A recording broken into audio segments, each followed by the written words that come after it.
હસ્તી હસ્તી, હસ્તી એટલે કે હાથી. મિત્રો, આ પૃથ્વી ઉપર અનેક પ્રકારના જીવો રહે છે, જેમ કે પશુ, પક્ષી, મનુષ્ય, પ્રાણી વગેરે, અને દરેકની અલગ અલગ વિશેષતાઓ હોય છે. ઈશ્વર દ્વારા નિર્મિત આ દરેક જીવ કોઈને કોઈ વિશેષતા ધરાવે છે. તો આજે આપણે હસ્તી એટલે કે હાથી જે વિશાળકાય હોય છે તેના વિશેષતાઓ વિશે આપણે અભ્યાસ કરીશું.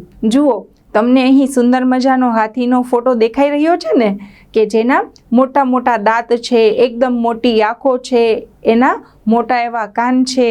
તો આ હાથી વિશેની જે વિશેષતાઓ છે એનો આપણે આ ચિત્ર વાર્તા દ્વારા અભ્યાસ કરવાનો છે.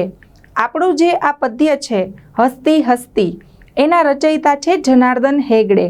જનાર્દન હેગડેએ આ કાવ્યની રચના કરી છે. અહીં આપણે ફોટો પણ આપેલો છે, જેથી આપણે કાવ્યના રચયિતાને યાદ રાખી શકીએ. તો ચાલો મિત્રો, પાઠના અનુવાદ દ્વારા આપણે તેની સમજૂતી મેળવીએ. પ્રથમ જે અહીંયા બે પંક્તિ આપેલી છે એનું અનુવાદ પણ એની નીચે આપેલું છે. એક એક શબ્દોના અર્થ આપણે જોઈએ, જેથી આપણે સરળતાથી તેનું ભાષાંતર કરી શકીએ. હસ્તી હસ્તી હસ્તી, દિવ્યા દૈવી સૃષ્ટિ. હવે પ્રથમ જે પદ છે એનું ભાષાંતર તો ખૂબ જ સરળ છે, કારણ કે 3 વખત સંસ્કૃતમાં આપ્યું છે હસ્તી હસ્તી હસ્તી. તો આપણે એનું ગુજરાતી કરવાનું છે હાથી હાથી હાથી. દિવ્યા દૈવી સૃષ્ટિ. દિવ્યા, દિવ્યો એટલે કે જે વિશાળ પણ કહી શકાય, અદ્ભુત એવી. દૈવી સૃષ્ટિ એટલે કે અલૌકિક સર્જન. સૃષ્ટિ એટલે કે સર્જન. હસ્તીનો અર્થ થશે અહીં હાથી, સૃષ્ટિનો અર્થ થશે સર્જન, દિવ્યાનો અર્થ થશે અદ્ભુત. અદ્ભુત એટલે કે જે સામાન્યથી કંઈક વિશિષ્ટ પ્રકારનું હોય તેને અદ્ભુત કહેવાય છે. તો પ્રથમ પદ છે એનું અનુવાદ આપણે જોઈએ. હસ્તી હસ્તી હસ્તી અર્થાત હાથી હાથી હાથી, દિવ્યા દૈવી સૃષ્ટિ એટલે કે અદ્ભુત અને અલૌકિક સર્જન, કે જેનું સર્જન છે એ અલૌકિક છે, બધા કરતાં કંઈક ભિન્ન પ્રકારનું છે. ચલો, ત્યાર પછી આપણે દૈવી શબ્દનો અર્થ જોઈએ. દૈવીનો અર્થ થશે અલૌકિક અથવા દિવ્ય, કે જે દૈવીય શક્તિ, ઈશ્વર જ આવું સર્જન કરી શકે છે. તો આ બધા જ જે શબ્દાર્થ છે એ આપણે યાદ રાખીએ તો આપણે સરળતાથી ભાષાંતર કરી શકીએ છીએ. ચાલો, હવે આપણે તેના પછીની જે પંક્તિઓ આપેલી છે એનું અનુવાદ જોઈએ. જુઓ, કદલી સદૃશી શૃંડા, સ્તંભ સમાનાહ પાદાહા. હવે એની સરખામણી કરવામાં આવી છે કે કદલી, કદલી એટલે શું? તો કે કેળનું જે વૃક્ષ હોય ને, કે જેમાં કેળા ઉગતા હોય છે. તમે જોયું હશે કેળનું વૃક્ષ. તો આ જે કેળનું વૃક્ષ હોય છે એના જેવી એની શુંડા. શુંડાનો અર્થ થશે એની સૂંઢ. તમે હાથીની સૂંઢ જોજો, કેટલી લાંબી, અને એ તેનાથી સૂંઢ વડે જ પોતાના મોઢામાં જે ભોજન હોય છે એ મૂકતો હોય છે. એટલે અહીંયા સરખામણી કરવામાં આવેલી છે કે કદલી સદૃશી શુંડા. હવે કદલી સદૃશી એનો અર્થ પણ અહીં તમને આપેલો છે.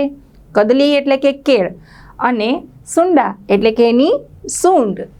ત્યાર પછી આપણે જોઈએ સ્તંભ સમાનાહ પાદાહા. સ્તંભ એટલે શું? હવે જે મોટા મહેલ હોય, બિલ્ડિંગ હોય, એમાં તમે જોયું હશે કે એની નીચે મોટા મોટા થાંભલાઓ બનાવવામાં આવ્યા હોય છે, એને સ્તંભ કહેવાય છે. એટલે અહીં કહેવાય છે કે સ્તંભ સમાના. થાંભલા જેવા તો તેના પાદાહા એટલે કે એના પગ છે. થાંભલા જેવા તેના પગ છે.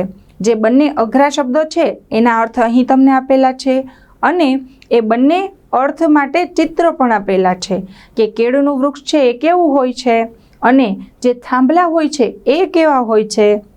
હવે હાથીની સૂંઢને કેવું કહ્યું છે? તો કે કેળના વૃક્ષ જેવું. અને એના પગને કેવા કહ્યા છે? તો કે થાંભલા જેવા. તમે જોયા હશે એકદમ મજબૂત, બરાબર, ચાલે તો પણ ધરતી છે એ ધ્રુજી ઉઠે એવા એના પગ હોય છે. એટલે અહીં બંને સરખામણીના જે ચિત્રો આપેલા છે એ આપણે યાદ રાખવાના છે કે હાથીની સૂંઢ કેવી છે? તો કે કેળના વૃક્ષ જેવી. હાથીના પગ કેવા છે? તો કે સ્તંભ જેવા, એટલે કે થાંભલા જેવા તો એના પગ છે. ચલો, ત્યાર પછી આપણે પાદાહા શબ્દનો અર્થ જોઈએ. પાદાહા એટલે કે પગ, 4 પગ. જ્યારે બહુવચનમાં વાપરવું હોય ત્યારે આ શબ્દનો ઉપયોગ લેવામાં આવે છે. ત્યાર પછી આપણે જે પંક્તિઓ આપેલી છે એનો અર્થ જોઈએ. શૂર્પાકારો કર્ણા ધવલો દીર્ઘો દંતા. અહીંયા શું કહ્યું છે? શૂર્પાકારો. શૂર્પ એટલે કે સુપડું, જે આપણે ઘરમાં વાસમાંથી બનેલું કચરો વાળી અને સાફ કરવા માટે, ભરવા માટે જે આપણે ઉપયોગમાં લેતા હોઈએ છીએ એને સુપડું કહેવાય છે. તો સર્પાકારો કર્ણો. કર્ણો એટલે કે એના કાન. હાથીના જે કાન છે એ કેના જેવા છે? તો જે સુપડું હોય છે એના જેવા છે. જુઓ, તમને અહીં સુપડું છે એનું પણ ચિત્ર આપેલું છે, અને હાથીના કાન તો તમે જોયા જ છે કે એકદમ મોટા મોટા હોય છે. આ સુપડા જેવા તો એના કાન હોય છે. ધવલો દીર્ઘો દંતો. ધવલ એટલે કે ધોળા, સફેદ. દીર્ઘો એટલે કે લાંબા, અને દંતો એટલે કે દાંત. જુઓ, અહીં તમને ચિત્રમાં આપેલા છે એના જે સૂંઢની આજુબાજુથી મોટા નીકળેલા જે દાંત છે એને વિશેષણ આપ્યા છે ધવલો દીર્ઘો દંતા. ધવલો એટલે કે એકદમ સફેદ, બરાબર, અને દીર્ઘો એટલે એકદમ લાંબા. આપણા દાંત તો એકદમ નાના નાના હોય છે, પરંતુ અહીંયા હાથીના દાંત તો કેવા છે? તો કે એકદમ લાંબા અને સફેદ છે. તો આપણે આ બધી સરખામણી પણ યાદ રાખવાની છે કે એના કાન કેવા છે? તો કે સુપડા જેવા. એના દાંત કેવા છે? તો કે એકદમ સફેદ અને લાંબા. જે અઘરા શબ્દો છે એ અહીં તમને શબ્દાર્થમાં આપેલા છે. શૂર્પાકારો એટલે કે સુપડાના આકારના, સુપડા જેવા, બરાબર. તો અમુક અઘરા શબ્દો યાદ રાખી અને તમે ભાષાંતર લખી શકો છો. ત્યાર પછીની આપણે પંક્તિ જોઈએ તો ઉદરમ ભાંડાકારમ ઉન્નત બૃહત શરીરમ. ઉદરમ એટલે કે પેટ. પેટને સંસ્કૃતમાં ઉદરમ કહેવાય છે. ભાંડાકારમ. હવે ભાંડાકારમ એટલે શું? તો કે જે ઘડો હોય છે એના આકારનું. જો તમને અહીં ઘડો દેખાડેલો છે, દેખાય છે ને? તો એમાં સરખામણી કરવામાં આવેલી છે કે હાથીનું જે પેટ છે ને એ કેવું છે? તો કે એકદમ જે ઘડો હોય એના આકારનું છે. ઉન્નત બૃહત શરીરમ. ઉન્નત એટલે કે ઊંચું, બૃહત એટલે કે વિશાળ, અને શરીરમ એટલે શરીર. એકદમ ઊંચું અને એકદમ વિશાળ શરીર. હાથી છે એ તમે એની બાજુમાં ઊભા હો તો તમારાથી પણ એ ખૂબ ઊંચો, મનુષ્ય કરતાં પણ ક્યારેક એની હાઇટ વધારે હોય છે કે આપણે એને સરળતાથી એની ઉપર સવારી ન કરી શકીએ. બૃહદ એટલે કે એકદમ વિશાળ, અને શરીરમ એટલે કે શરીર. હાથીનું શરીર છે કેવું છે? એકદમ ઊંચું અને વિશાળ એનું શરીર છે. એનું પેટ કેવું છે? તો કે ઘડાના આકારનું તો એનું પેટ છે. જુઓ, અહીં બે શબ્દાર્થ આપેલા છે. ઉદરમ. ઉદરમ એટલે કે પેટ, અને ભાંડાકારમ. ભાંડાકારમ એટલે કે ઘડાના આકારનું, બરાબર. ત્યાર પછી ઉન્નત બૃહતનો અર્થ આપેલો છે. ઉન્નત બૃહત. ઉન્નત એટલે ઊંચું અને બૃહત એટલે વિશાળ. તો આ બધા જ શબ્દાર્થ છે એ યાદ રાખવાના છે. ત્યાર પછી આપણે જે પંક્તિ આપેલી છે એનો અર્થ જોઈએ. અલ્પમ તૃચ્છમ પૃચ્છમ અહો અહો વિચિત્રમ. અહીંયા શું કહે છે કે અલ્પમ તૃચ્છમ. અલ્પમ એટલે કે નાનકડું, તૃચ્છમ એટલે કે તુચ્છ, પૃચ્છમ એટલે કે પૂંછડું. હવે હાથી તમે જોશો ને તો વિશાળ કાયાવાળો હોય, પરંતુ એનું પૂંછડું જોજો તો એકદમ નાનકડું હોય છે, જે અહીં આપણે ચિત્રમાં આપેલું છે. અહો અહો વિચિત્રમ. અહો અહો એટલે અરે વાહ, વિચિત્રમ કેવું અદ્ભુત છે કે આટલું મોટું એનું શરીર છે અને એમાં નાનકડું એવું પૂંછડું છે. એટલે આ પંક્તિનું ફરીથી આપણે ભાષાંતર જોઈએ. અલ્પમ તૃચ્છમ પૃચ્છમ અહો અહો વિચિત્રમ એટલે કે નાનકડું અને તૃચ્છ પૂંછડું છે. અરે વાહ, કેવું અદ્ભુત એનું દ્રશ્ય છે. એટલે હાથી છે એ અદ્ભુત લાગી રહ્યો છે. અલ્પમ એટલે કે નાનકડું. શબ્દોના અર્થ અહીં આપેલા છે. તૃચ્છમ. તૃચ્છમ એટલે કે તુચ્છ, અને પૃચ્છમ એટલે કે પૂંછડું. તો હાથીના પૂંછડા વિશેની વાત છે એ આ પંક્તિમાં કરવામાં આવેલી છે. વિચિત્રમનો અર્થ થશે અદ્ભુતમ. વિચિત્રમ એટલે કે અદ્ભુત, જે સામાન્યથી કંઈક વિશિષ્ટ પ્રકારનું હોય છે. ત્યાર પછીની પંક્તિ આપણે જોઈએ તો પર્વત સદૃશે ગાત્રે સસર્પમ સન્નિભન નેત્રે. હવે શું કહ્યું છે? તો કે પર્વત સદૃશે. જુઓ, તમને અહીં પર્વત દેખાઈ રહ્યો છે. પર્વત સદૃશે એટલે કે પર્વત સમાન શરીરમાં, એનું શરીર છે એ કેવું છે? પર્વત જેવું વિશાળ છે, ઊંચું છે અને મજબૂત છે.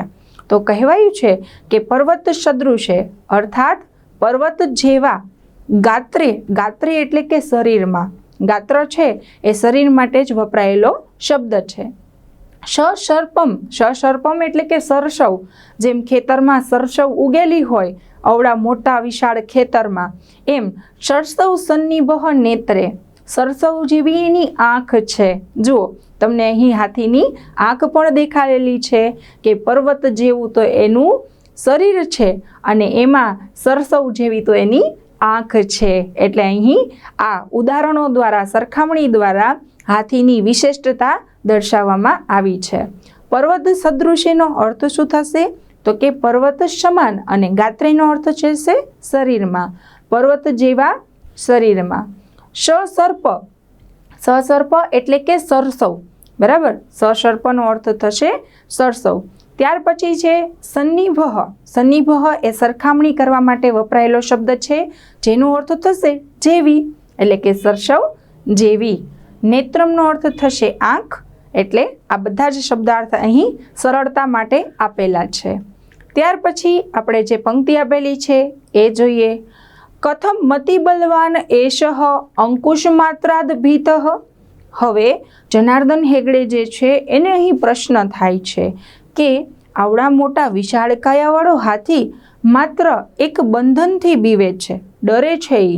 એને હાંકવામાં આવતા સાધનથી, આપણે જોયું હશે કે રાજા મહારાજાઓના સમયમાં હાથી ઉપર સવારી કરવામાં આવતી, હાથી ઉપર વરઘોડાઓ છે એ નીકળતા. તો હાથી છે આટલો વિશાળકાય હોય છે, પરંતુ એ ડરી જાય છે કેનાથી? તો કે અંકુશથી. ક્યારેક આપણે એને બાંધે છે અથવા એને હાંકવા માટેનું જે સાધન આવે છે એનાથી એ ડરી જતો હોય છે. કથમ મતિ બલવાન, કથમ એટલે કે શા માટે, અતિ બલવાન એટલે કે અત્યંત બળવાન, એષઃ એટલે કે આ હાથી, અંકુશ માત્રાદ ભીતઃ, અંકુશ માત્રાદ એટલે માત્ર અંકુશથી ડરે છે. આવડો મોટો વિશાળકાય હાથી, એનામાં તો કેટલી બધી શક્તિ હોય છે, તો એ માત્ર અંકુશથી શા માટે ડરે છે? એવો અહીં જનાર્દન હેગડે છે એને આશ્ચર્ય થઈ રહ્યો છે. ભીતઃનો અર્થ થશે ડરે છે. ત્યાર પછી આપણે બધા જ શબ્દોના અર્થ જોઈએ. કથમ એટલે કે કેમ, અતિ બલવાન એટલે કે અત્યંત બળવાન, એષઃ, એષઃનો અર્થ થશે આ, જે હાથી માટે વપરાયેલું સર્વનામ છે. અંકુશ માત્રાદ, અંકુશ માત્રાદ એટલે કે અંકુશથી, અંકુશ એટલે શું એ અહીં તમને દર્શાવેલું છે. તો કે હાથીને હાંકવા માટેનું લોઢાનું એક સાધન અથવા બંધન, એને બાંધવામાં આવતું હોય અથવા એને હાંકવા માટે જે એક લોઢાનું સાધન વાપરવામાં આવે છે. આપણે ઘોડાને હાંકવો હોય તો કેવી રીતે ચાબુકનો ઉપયોગ કરીએ છીએ, એનાથી ઘોડો ડરે છે. એવી જ રીતે હાથીને હાંકવા માટે અથવા બાંધવા માટે એ ઉપયોગમાં લેવાય છે એને અંકુશ કહેવાય છે. ભીતઃનો અર્થ થશે ડરેલો. તો આ બધા શબ્દો છે એ થોડા અઘરા છે, પરંતુ એના અર્થ જો આપણે સમજી લઈએ તો ભાષાંતર સરળતાથી થઈ જાય છે. અહીં વિશેષ જે સંધિ આપેલી છે એનો આપણે અભ્યાસ કરીએ. ઉન્નત બૃહત શરીરમ, તો એનો સંધિ વિચ્છેદ થશે ઉન્નત પ્લસ બૃહત પ્લસ શરીરમ, આ રીતે સંધિ વિચ્છેદ થશે. બીજો જે સંધિ વિચ્છેદ માટે શબ્દ આપેલો છે એ છે કથમ અતિ બલવાન, તેનો વિચ્છેદ થશે કથમ પ્લસ અતિ બલવાન. તો આ રીતે સંધિનો વિગ્રહ કરી અને આપણે શબ્દોના અર્થ છે એ સ્પષ્ટ રીતે મેળવી શકીએ છીએ.